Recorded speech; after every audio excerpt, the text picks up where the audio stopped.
What if high blood sugar isn't actually the disease, but simply a symptom of a much deeper metabolic problem? Oh, wow. That is a huge question to start with. Right. Today, we are diving into Dr. Jason Fung, the Diabetes Code, to uncover the real cause of type 2 diabetes. Our mission in this deep dive is to understand how to improve metabolic health, especially after the age of 40. Yeah, which is such a critical window for your metabolism. Exactly.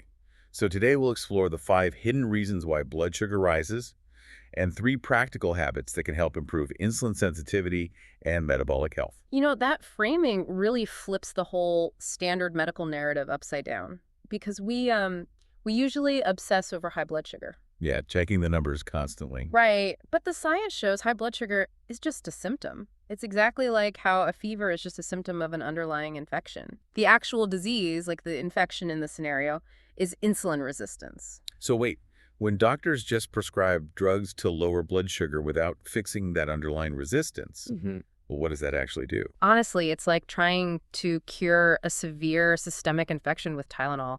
I mean, sure, the numbers look better temporarily, but the disease just keeps progressing. Wow. So the medical field has basically been looking at this backward for decades. I was always taught the lock and key theory, right? Yeah, the classic model. Yeah, that insulin is a key, the cell is a lock, and in diabetes, the lock is jammed with gum or something, leaving the cell totally starving for energy. Yeah. But that's only part of the story. It is, and honestly, looking at the research, it just doesn't hold up. Dr. Fung introduces the overflow phenomenon instead. The subway analogy, right, like a packed train. Yeah, think of your cells like a subway train during rush hour in Tokyo.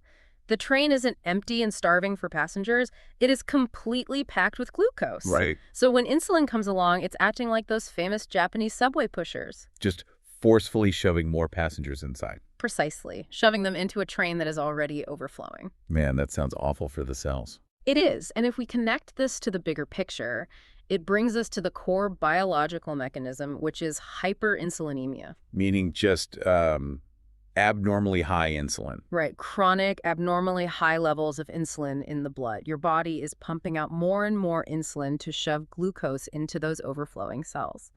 And the massive paradox here is that insulin actually causes insulin resistance. Because the constant pushing forces the cells to resist. Yeah, which then triggers the body to panic and produce even more insulin. So you are treating the disease with the very hormone that caused it in the first place. That sounds exactly like trying to cure an alcoholic by offering them more alcohol. That is a perfect analogy. It just hides the glucose in other tissues rather than eliminating it, which, completely shifts the prognosis. How so? Well, if type 2 diabetes is fundamentally a dietary disease caused by having too much sugar stuffed into your entire body and not just your bloodstream, it means it is not a chronic progressive life sentence. It is an entirely reversible condition. Here's where things become really interesting. If the cells are overflowing, how do we force the body to clear out the glucose and, empty the train? The mechanism is wonderfully simple, actually. Fasting is the natural flip side of eating. When you eat, insulin signals your body to store food energy. Okay, so when you don't eat. Right. When you extend the time you don't eat, your insulin drops. Yeah. Your body has to get energy from somewhere, so it naturally starts burning off that trapped excess glucose. You're giving the cells time to finally empty out. Exactly. Breaking that vicious cycle of high insulin signaling. So if fasting empties the train, the dietary changes must be about stopping the train from overflowing in the first place. Let's break down what you can do starting today to improve cellular glucose uptake. Number 1, avoid fructose. Yeah, that's a big one. Because unlike regular glucose, which your whole body uses for energy, fructose goes straight to the liver, right? Right. It uniquely bypasses normal glucose regulation. It's like dumping all the passengers at a single already crowded subway station.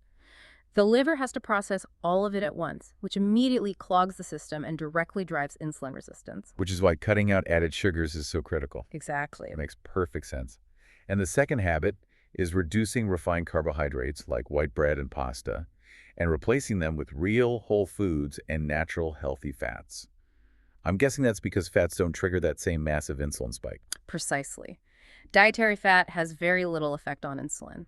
By eating healthy fats, you keep your insulin levels low and steady, avoiding that constant forceful pushing into the cells. Just giving the system a break. Yeah, and combine that with the third habit, intermittent fasting, and you're giving your body the necessary time to actually burn off the excess glucose. Okay, let's quickly recap these 5 insights for you. First, high blood sugar is just a symptom. Second, your cells are overflowing with glucose. Third, hyperinsulinemia, meaning excess insulin causes insulin resistance. Fourth, it is a reversible disease. And fifth, fasting is the mechanism that empties the sugar bowl. Perfectly summarized. Plus, those three practical actions, avoid fructose, swap refined carbs for healthy fats, and use intermittent fasting. Which of these insights surprised you the most? Let us know in the comments. And a quick reminder, this deep dive is for educational purposes and does not replace professional medical advice. I'll leave you with this to ponder. If our bodies are perfectly adapted to store energy to survive famines, are modern metabolic diseases simply the result of our evolutionary success trapped in an age of constant abundance? Oh, that is a wild thought to end on. If you enjoy learning from the world's best health books, subscribe to Mosaic Health 40 Plus SMAR. This episode was inspired by the Diabetes Code by Dr. Jason Fung and enriched with insights from the author's interviews, podcasts, lectures, and public discussions included in our research sources. Because better health starts with better knowledge. Books, science, better health. See you in the next Mosaic Health 40 Plus episode.